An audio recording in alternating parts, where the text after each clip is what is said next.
예, 대선 예비주자 인터뷰 오늘 네 번째로 만나볼 주자는 이재명 성남시장입니다. 그리고 참고로 다음은 문재인 전 대표로 월요일에 나올 예정입니다. 이재명 시장은 탄핵 정국 초반 광장에 모인 시민들의 속을 시원하게 긁어주는 이른바 사이다 발언으로 많이 주목을 받았죠.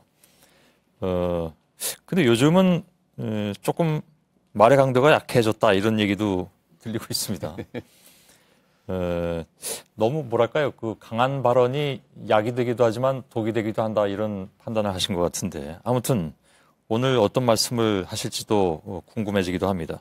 미리 말씀드리자면 오늘 인터뷰가 끝난 뒤에 페이스북 라이브로 진행되는 저희들의 소셜 라이브 시간에 이재명 시장을 마크하고 있는 저희 기자들이 소셜 라이브로 또 제가 못다한 질문을 마저 드릴 예정입니다. 많이 좀 시청을 해주셨으면 좋겠습니다.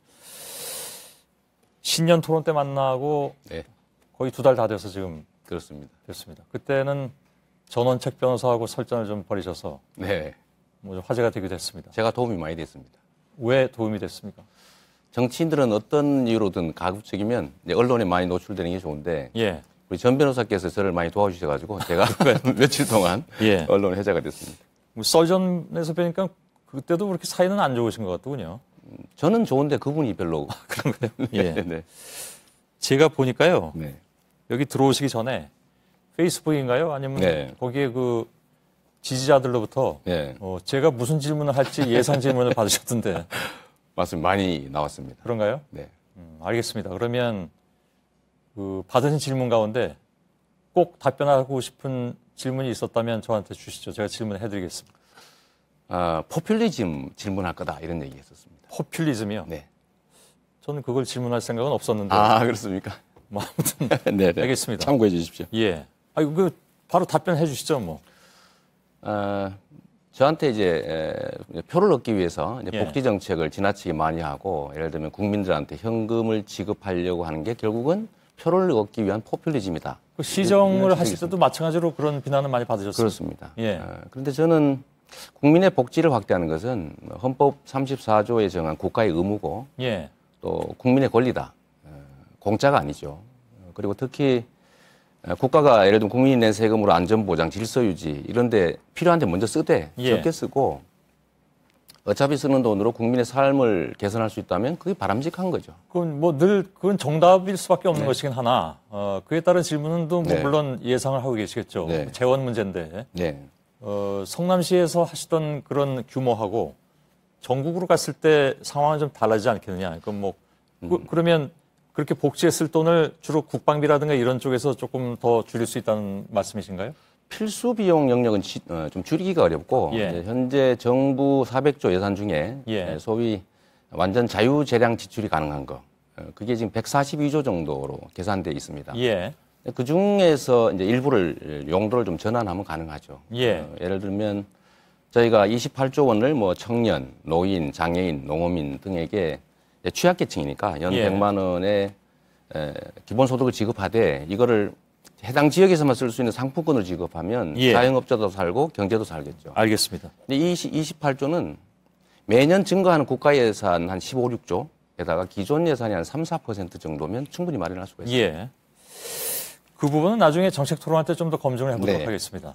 제일 하시고 싶은 말씀을 질문으로 가져오셔가지고 아무튼 하셨습니다. 기회를 주셔서 감사합니다. 최근에 지지도 추이를 보니까요. 네. 일부 조사에서는 오늘 나온 다른 조사에서는 좀 오르셨던데 네. 그 전에 나온 조사에서는 5% 정도를 기록한 네. 조사 결과도 있었습니다. 혹시 아시는지 모르겠는데 저희들의 그 네. 주자 선정의 기준은 인터뷰 주자 선정의 기준은 전국 단위 여론조사 공신력 있는 조사에서 대략 5% 이상 네. 그리고 각 당의 뭐 제일 선두주자 그게 네. 아니라면 이렇게 하는데 하마터면 못 모실 뻔했습니다. 좀 가슴을 쓰려야 되겠군요. 예. 근데 이번이 마지막은 아니겠죠? 뭐 다시 올라갈 거라고 믿습니다. 어떤 근거로요? 지금까지는 국민들이 선택을 하실 때 이제 과거를 청산하는 것 때문에 함께했던 저에 대한 지지가 좀 높았던 예, 것 같습니다.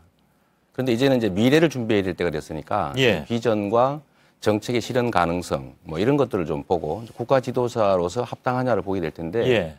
아직은 저희는 이제 그런 쪽에 증명을 할 기회를 얻지 못했죠. 그게 좀 딜레마 아닐까요? 그래서 특히 이제 그 광장의 촛불이 크게 일어난 이후에 이 시장께서 거기에 부응하는 측면이 많이 있었고. 그렇습니다. 이른바 이제 뭐 아까도 말씀드렸습니다만 이제 사이다 발언 등등으로 해서 올라가긴 했는데 여전히 그 어떤 인식이 있는가를 이렇게 살펴보면 시원하긴 한데 대통령은 안 될 것 같다. 이런 얘기들이 한간에서는 좀 나오는 게 사실입니다. 다 알고 계시겠습니다만. 그래서 딜레마가 아닐까. 그러니까 계속 톡 쏴야 되는 것이냐 아니면 그거를 정책으로 전환했을 때 과연 거기에 사람들이 아 그래 하고 바로 같이 옮겨가 줄 것이냐 하는 문제가 남는데. 저는 이제 미래에 관한 문제가 이제 주요 이제 아젠다가 될 텐데 많은 이제 대통령 후보들이 똑같은 정책들을 낼 겁니다. 좋은 얘기는 다 하겠죠. 그러나 그 중에서도 과연 약속을 지킬 수 있느냐는 그가 살아온 과거에서 이제 추론할 수밖에 없을 테고 결국은 제가 성남시의 작은 운영을 하면서 나름의 성과를 내고 또 예를 들면 정부와 싸워가면서까지 공약을 지켜내고 또 복지를 확대하고 대규모 빚을 청산하고 하는 이 성과들을 국민들이 일부가 아시면서 저를 그것 때문에 지금의 이 상황으로 불러주신 겁니다. 거기서 차별화가 되시려면 다른 사람들은 그렇지 못하다라는 것을 증명하셔야 되는데 뭐 예를 들어서 안희정 지사나 이런 분들도 다 지금 지방자치단체를 맡고 있지 않습니까? 나름 거기서 또 성과를 내고 있고. 네, 그렇습니다. 객관적인 수치들이 중요하겠죠. 예를 들면 공약 이행률도 공인기관들에서 평가한 것들이 좀 있고 예를 들면 저는 압도적으로 높은데 거기다가 예를 들면 정치인들은 일종의 담보나 보증이 없는 빚쟁이 같은 겁니다. 약속은 하는데 보증이 없지 않습니까? 그렇죠. 결국은 이제 신뢰라고 하는 걸 먹고 사는데 그건 결국 일관성에서 오죠. 원칙과 가치를 뚜렷하게 지키고 때와 장소, 상황에 따라서 자기 입장을 바꾸지 않는 이 뚜렷한 원칙에서 올 텐데 저는 그런 점에서는 우리 국민들께서 저를 예를 들면 세력이나 또 유산 이런 것들을 다 제외하고 개인들을 냉정하게 평가해 보면 저에 대한 기대가 다시 살아날 거다라고 믿고 있습니다. 그 면에서 문재인 전 대표보다 비교 우위라는 점은 뭘로 증명을 하시겠습니까?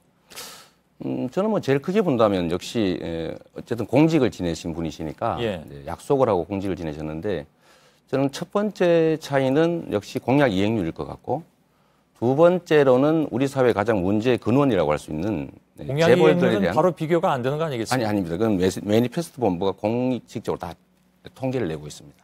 아니 그러니까 그분이 무슨 뭐 그 정권을 담당한 적이 없기 때문에. 국회의원 하시잖아요. 아 국회의원 시절에. 그것도 4년을 하셨으니까요. 뭐 그런 것들이 비교될 테고 또 한 가지는 우리 사회에 예를 들면 제일 심각한 문제는 정경유착과 경제 권력들 소위 뭐 재벌로 불려지는 경제 기득권자들의 횡포인데 그걸 얼마나 적절히 통제할 의지와 능력이 있느냐, 용기가 있느냐일 텐데요.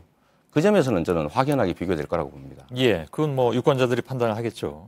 뭐 법인세 증세에 관한 문제라든지 재벌들의 법정 부담금에 대한 뭐 감면 문제라든지 또 예를 들면 범죄 수익 환수에 대한 태도라든지 또는 뭐 재벌 관련자들에 대한 뭐 형사처벌의 문제라든지에 대한 태도 이런 것들이 객관적으로 많이 비교될 겁니다. 알겠습니다. 그렇게 말씀하셨으니까 그러면 이 질문으로 넘어가겠습니다.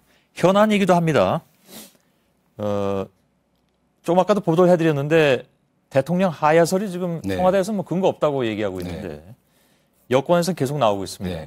근데 이 문제는 좀 민감한 문제로 연결이 됩니다. 그러니까 대통령에 대한 뭐 사법 처리 문제라든가 예우 문제도 있겠죠. 예우 문제 뭐 간단한 거고요. 어떤 생각을 가지고 계십니까? 저는 대통령이 명백하게 헌정 질서를 유린했고 국민들로부터 신임을 잃었기 때문에 빠른 시간 내에 최대한 빠른 시간 내에 사퇴하는 것이 더 낫다고 봅니다. 탄핵을 받느니? 아니 탄핵보다는 하루라도 빨리 나가는 게 좋다고. 탄핵도 인용될지 기각될지 뭐 그건 알 수 없으니까요. 그래서 국민들은 퇴진을 위해서 싸웠죠. 그래서 하루라도 빨리 대통령이 지금 물러나는 게 좋다고 보고 다만 자진 사퇴라고 하는 것을 자신의 책임을 면하는 하나의 거래 수단으로 조건화하지 않으면 좋겠다. 그건 받아들여져서는 안 된다. 그건 어떤 뜻입니까, 정확하게? 보통은 내가 자진 사퇴할 테니까 형사 책임을 면제해달라든지, 뭐 구속하지 않는다든지, 뭐 이런 것들이 거래될 수가 있죠.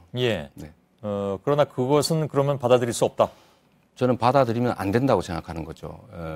만인이 법 앞에 평등하고, 대한민국 사회가 건국 이래 그야말로 70년이 훨씬 넘도록 실제로는 죄 지은 강자들이 한 번도 제대로 처벌받은 예가 없습니다. 예. 이번에는 한 번쯤은 대통령직에 있었다는 이유로 면제되는 것이 아니라 예. 더 높은 직위를 누렸기 때문에 더 강력한 책임을 져야 된다는 걸 꼭 보여줘야 된다고 생각합니다. 예.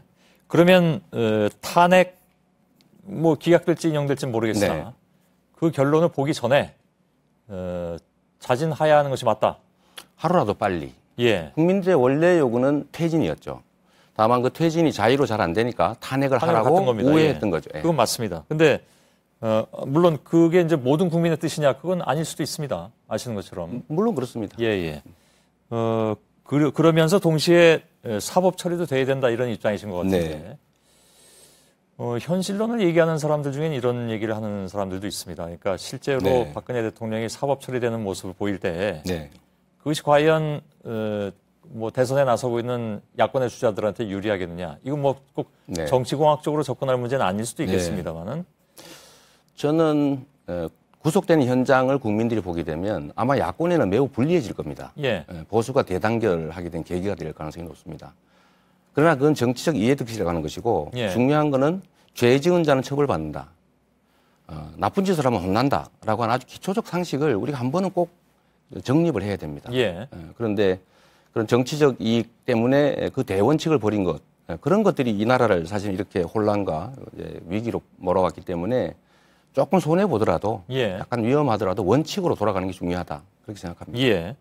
특검이든 아니면 검찰이든 실제로 유죄라고 기소해서 법정에서 그렇게 결정이 났을 때 죄가 있는지 없는지는 알게 되는 거겠죠, 물론. 물론 뭐 무죄 추정의 원칙이라고 하는 게 예, 있으니까 예. 당연히 그러겠지만 사실 명백하지 않습니까? 이게 우리 그 손앵커님 하신 말씀 중에 되게 재밌는 말씀을 제가 기억하고 있는데 우리가 상식적으로 옳은 거라고 생각하면 버리지 말자 이런 말씀 하신 일이 있더라고요. 뭐 오래전에. 네. 예. 그게 중요하죠. 예. 예를 들면 법적 판단이라고 하는 건 책임을 묻기 위한 절차이고 이 나라의 주인인 국민들은 주권자로서 예. 예를 들면 대리인 머슴들에게 대해서 문제할 수 있죠. 예. 잘못됐다 단정할 수 있습니다. 알겠습니다. 현안 중에 그게 지금 오늘은 제일 큰 현안이어서 질문을 드렸습니다. 다시 이제 그 당내 경선 문제로 좀 돌아가겠습니다. 당내 경선에서 누군가가 뭐 압도적으로 이기지 않으면 결선 투표를 하게 되잖아요. 본인께서는 몇 위를 할 것 같습니까? 일단 1위를 하는 게 목표이긴 한데 현실적으로는 2위 정도를 하게 될 것 같습니다. 1위는 누구라고 생각하신다는 거죠? 당연히 뭐 압도적 세력과 유산을 가지고 계신 문재인 후보가 되지 않을까 싶습니다. 안희정 지사 정도는 내가 꺾을 수 있을 것 같다. 꺾어야죠. 예. 그다음에 그럼 만일에 이제 결선 투표를 하게 되면 그다음에 전략은 뭡니까? 결선 투표를 가면 얼마 안 남은 일이기 때문에 지금 제가 훨씬 더 기대를 많이 받을 거라고 생각합니다. 왜냐하면 결국 본선에서 소위 천정 효과라고 하는 게 있을 수 있는데 한 번 안 찍었던 사람들은 다시 바꾸지 않습니다. 그게 예를 들면 소위 선진 민주주의 국가들에서 후보로 한 번 본선을 나왔던 분들이 다시 안 나오는 이유기도 하죠. 한 번 졌던 사람은 다시 쓰지 않습니다. 그게 이제 천정 때문에 그렇죠. 그런데 결국 그런 누구는 절대 안 돼 이런 것들을 이겨내기가 만만치가 않을 것이고 국민들로서는 특히 야권 연합 정권을 만들어낼 수 있는 그런 사람을 선정하게 될 텐데 그 측면에서는 제가 훨씬 더 가능성 측면에서는 더 높지 않을까 싶습니다. 지금 그 말씀은 그냥 말씀한 것만 그대로 받아들여서 해석을 하자면 1위는 뭐 누군가 딴 사람이 하는데 그게 아마 문 전 대표인 것 같고 2, 3위를 누가 하냐 중에서 2위를 한 사람이 중요하다라는 말씀인데 뭐 예상하신 대로 희망하시는 대로가 안 돼서 만일 3위를 하시면 지금 말씀 그 논리 그대로라면 결선 투표는 가보나 마나 나는 진다 이런 얘기가 됩니까? 제가 이해를 못 하겠습니다. 아니요. 아까 2, 3위 이렇게 있을 때 결국 안 된다고 안 찍은 사람한테 다시 표가 가지는 않는다. 따라서 2위가 그 결선 투표에서도 가장 유리하다고 하셨는데 혹시 본인의 희망대로 되질 않아서 본인이 3위를 하면 그 논리대로라면 결선 투표에서 어렵다는 얘기지 않습니까? 그게 뭐 2, 3위 표가 다 합쳐져서 1위를 상대하게 되지는 않겠죠. 뭐 당연히 또 1위를 지지하는 사람도 있을 테니까. 근데 제가 드리고 싶은 말씀은 사실 야권 연합 정권을 만든다는 게 매우 중요하고 예. 사실 민주당 혼자 집권한다고 하더라도 나중에 뭘 할 수가 있겠습니까? 예. 근데 야권 연대 또는 야권 연합 정권을 만들려면 사실 후보 간의 적대감이 많이 없어야 됩니다. 예. 그런데 그런 측면에서 보면 뭐 국민의당 또는 뭐 정의당 등과 야권 연합 정권을 만들 수 있으려면 상당히 예를 들면 양보할 수 있어야 되고 서로 신뢰할 수 있어야 되고 예. 뭐 역할 분담이 가능해야 될 텐데 이때까지의 분당 과정이나 또 이 정치적 관계들을 보면 과연 어떤 후보는 후보 단일화 또는 후보 연대 가능할 거라고 보지만 예. 누구는 안 될 것 같은 그런 것들을 국민들이 경선 과정에 투영할 거라고 보는 그러겠죠. 거죠. 예. 예. 그러나 그것이 이제 누구한테 유리한가 하는 것은 누구나 다 자기 눈에 물대기식으로 생각하는 건 뭐 틀림이 없으니까요. 그거야 뭐 당연하지 않겠습니까? 예. 알겠습니다. 일부러 선택받기 위해서 포지션을 옮길 생각은 전혀 없다라고 말씀하신 바가 있습니다. 네. 포지션이 어디십니까? 그러니까 지난번에 말씀하신 건 제가 조금 헷갈린 것 중에 하나는 네. 이건 무슨 뭐 꼭 진영 논리로 네. 진보 보수 따질 일은 아니지만 나는 보수다라고 말씀하신 적이 있어서 보수에 계신 분들은 인정을 안 할 것 같습니다. 그렇습니다. 이게 예. 대한민국은 소위 진보와 보수가 한 칸씩 왼쪽으로 가 있죠. 예. 비정상적인 불법적인 좀 구태 세력들이 보수의 이름을 참칭하고 있는 측면이 있습니다.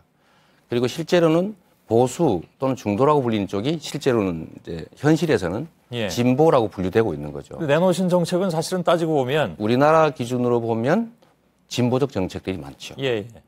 그래서 저는 그게 진보로 분류되는 것 자체가 매우 서글프다는 겁니다. 왜냐하면 제가 낸 정책들의 거의 대부분은 현재 있는 헌법 질서, 법 질서 내에 있는 것들을 주로 예. 주장하고 있기 때문에 이런 것들조차도 법대로 하자. 우리가 법에 정한 헌법이 정한 복지의 확대 이런 것조차도 예. 진보라고 분류되는 것 자체가 매우 서글퍼서 그 진보라는 이름을 그야말로 이 포장으로 우리 사회를 지배하고 있는 구태기득권 세력들을 좀 이게 경쟁의 장에서 내몰자라는 예. 취지의 말씀을 드린 겁니다. 예. 그 말씀 중에 죄송합니다만 속보가 한 가지 들어와 있는데 저 자막을 다시 한번 띄워주길 바랍니다. 백령도에서 리히터 규모 3.1의 지진이 일어났다라는 속보가 들어와 있는데 혹시 피해 상황이 있으면 우리 취재부서에서 좀 알려주길 바라겠습니다. 3.1 정도면 피해 상황은 없을 것 같긴 한데 아무튼 속보로 좀 전해드리고 있습니다. 한 가지만 더 질문드리겠습니다. 시간이 다 돼가지고요. 네. 예. 선의와 분노 논란이 있었습니다. 네. 근데 이재명 시장의 경우에는 선의보다는 분노 쪽에 가까운 분 같습니다. 저는 왜 세상에 선의와 분노밖에 없는지 잘 모르겠어요. 그러니까 저는 상식에 가까운. 물론 그렇죠. 네. 그러니까 근데 논란이 되고 있는 부분만 이렇게 둘 중에 꼭 골라야 됩니까? 예, 아니요. 그럴 필요는 없는데 네. 돌출시켜서 이렇게 보면 논쟁이 되고 있는 것이 그 두 가지 네. 단어로 집약이 되기 때문에 그 점은 맞습니다. 예를 들면 과거에 이 잘못된 구질서를 청산하고자 하는 촛불의 열망들이 사실 예. 분노지요. 그 분노는 그게 해결되고 나면 새로운 질서에 대한 열망으로 바뀔 겁니다. 예. 그 측면에서는 소위 이제 선의라고 하는 것보다는 분노에 가깝겠죠. 예. 네. 근데 하필이면 선의를 부패 기득권자들의 선의를 왜 따지는지 잘 모르겠고 저는 그것보다는 우리 국민들의 선의, 예. 주권자들의 선의를 먼저 봐야 되는 거 아니냐 그런 생각이 듭니다. 예, 알겠습니다. 안희정 지사가 들으면 조금 또 입장 곤란한 말씀을 그럴 수도 있습니다. 것 같습니다. 알겠습니다. 여기까지만 좀 진행하고 나중에 누차 말씀드립니다만은 정책 토론이 있다면 네. 다시 좀 모시도록 하겠습니다. 가급적이면 우리 손행크님께서 주재하는 민주당 내 경선 토론을 좀 해주시면 어떨까 하는 생각이 듭니다. 그 각 방송사에서 아마 준비를 하고 있을 텐데요. 저희들이 물론 하고 싶죠. 민주당뿐만이 아니라 다른 당도 네. 마찬가지고. 그렇게 한다면 뭐 당내에서 말씀을 해주시면 저희들도 네. 또 도움이 될 수 있을 것 같습니다. 저희도 이제 노력은 하고 있는데 예. 이 상품이라고 하는 거를 어떤 사람은 쇼윈도 좋은 자리 앞자리에다가 이렇게 예쁘게 해서 놔두고 예. 어떤 상품은 저기 창고에다 넣어놓은 다음에 예. 그야말로 그 찌라시 있지 않습니까? 예. 그런데다 해서 이렇게 지금 홍보를 하는 수준이라 그 찌라시 속에 들어있는 저 같은 경우는 상당히 좀 억울하죠. 알겠습니다. 토론 같은 걸로 실제 예. 현품을 보고 국민들이 선택할 수 있게 해주는 것이 예. 좀 정치인들 또 정당인의 도리라고 생각합니다. 마치겠습니다. 네, 감사합니다. 고맙습니다. 예.